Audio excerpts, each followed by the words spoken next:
સ્વામિનારાયણ સંપ્રદાયના સાધુએ સંત શિરોમણી શ્રી જલારામ બાપાનું અપમાન કર્યું હોય જેને લઈ સમાજમાં ભારે રોષ જોવા મળી રહ્યું છે।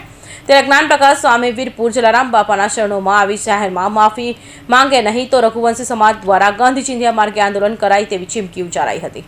સુરત કલેક્ટરાલ આવેદનપત્ર આપવા પહોંચેલા રઘુવંશી સમાજના આગેવાનો તથા અનુયાયીઓએ જણાવ્યું હતું કે સમાજમાં સંત શિરોમણી શ્રી જલારામ બાપુ વિશે સ્વામિનારાયણ સંપ્રદાયના સાધુ જ્ઞાન પ્રકાશ સ્વામીએ જે સુરત મુકામે જઈ સ્વામિનારાયણની સત્સંગ સભા દરમિયાન વ્યાસપીઠ પર બેસીને જે સત્સંગ સભા કરી હતી તેમાં ઉલ્લેખ કર્યો હતો કે સંત શ્રી જલારામ બાપુના અન્ય ક્ષેત્રની વાર્તામાં પણ ગુણાતીતાનંદ સ્વામીએ તેમને આશીર્વાદ આપ્યા હતા અને જલારામ બાપાને સારું એવું સાધુ સંતનો સંબંધ ચાલી આવ્યો હતો, જેના કારણે આ બધા અન્ય ક્ષેત્ર ચાલી આવ્યા છે।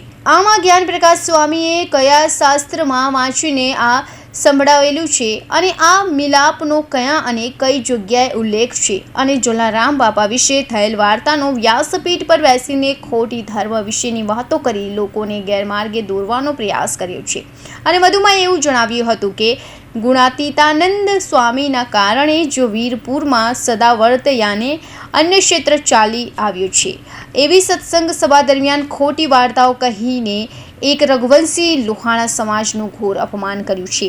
સત્સંગ વિશેનો સંપૂર્ણ ખ્યાલ ના હોય અને હિન્દુ ધર્મના સંતો તથા ગુરુકુળ વિશે કેવી રીતે વાત કરવી, કઈ ભાષામાં વાત કરવી અને જલારામ બાપા એક મહાન સંત હોય અને જલારામ બાપા પર રામ બાપાના આશીર્વાદ હોય અને ભોજલ રામ બાપાના આશીર્વાદ હોય। જલારામ બાપાની સેવા તથા તેમની નિષ્ઠા જોઈ જલારામ બાપાનો એક સંકલ્પ હતો કે મારે વીરપુરમાં એક સત્તા વાર્તાને અન્ય ક્ષેત્રની ઈચ્છા હોય। આમ તેમની તમામ સેવા તથા કર્તવ્ય નિષ્ઠા જોઈને ભોજલરામ બાપાએ આશીર્વાદ આપ્યા હતા।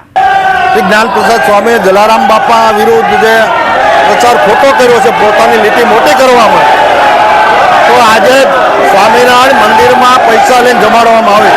આજે 205 વર્ષથી અન્નક્ષેત્ર ચાલે છે, એક પણ રૂપિયો લીધા વગર જમાડાય છે પ્રસાદ લે। સ્વામિનારાયણ મંદિરે ગમે ના જાઓ તો પૈસા આપવા પડે, 50 રૂપિયા 60 રૂપિયા 70 રૂપિયા ભાવ હોય છે અને પછી તમને જમવાનું મળે।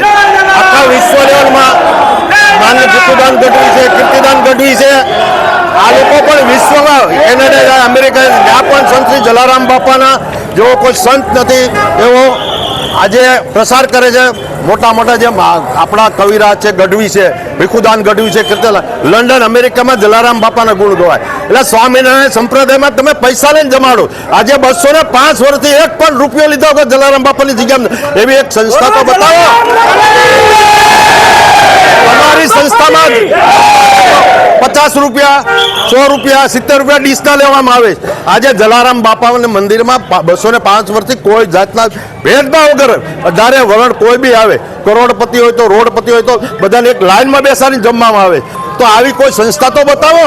આજે 2000 સાલથી એક પણ રૂપિયો લીધો 25 વર્ષથી જમાડે અને તમારા મંદિરોમાં એક જમવા જાય તો 50 રૂપિયા 60 રૂપિયા 70 રૂપિયા ડીશના ભાવ હોય છે, કૂપન લીધા પછી જમાડે છે। તો તમે આની સામે કડકમાં કડક પગલાં લેવા જોઈએ।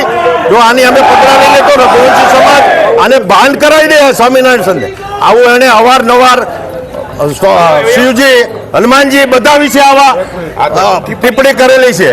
તો આ હવે સ્વામિનારાયણ સંસ્થાએ આના વડીલોએ જેના મેઇન ગાદીપતિ છે અને આવા બધાને ઘેરે મોકલી દેવા જોઈએ અને આને તો ખરેખર લંગોટ પડે ધોકા લઈને અને બહાર કાઢવા જોઈએ।